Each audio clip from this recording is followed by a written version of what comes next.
Para Noelia y Esperanza hoy comienza una nueva etapa y es que acaban de recibir las llaves de sus respectivas viviendas, 2 pisos de promoción pública que van a estrenar, ubicados en este inmueble de la Rúa do Vilar, rehabilitado por la Consellería de Infraestructuras a través del Instituto Galego de Vivenda e Solo.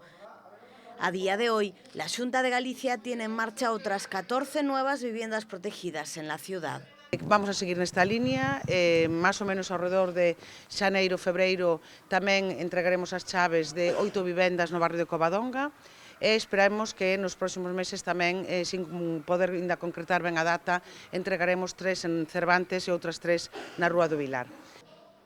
Dentro del programa Rexurbe, el Instituto Galego de Vivenda e Solo ha adquirido 3 inmuebles en el Casco Bello y está tramitando la formalización de compra de otro cuarto. En la rehabilitación de estos edificios, la Consellería de Medio Ambiente tiene previsto invertir más de 2,5 millones de euros, que van a traducirse en 12 nuevas viviendas de protección pública. El programa sigue en marcha. Ahora reuniremos outra vez cos asociacións de veciños para que nos poñan a disposición en colaboración co Concello, como fixemos na outra vez que nos reunimos aquí no Centro Cívico,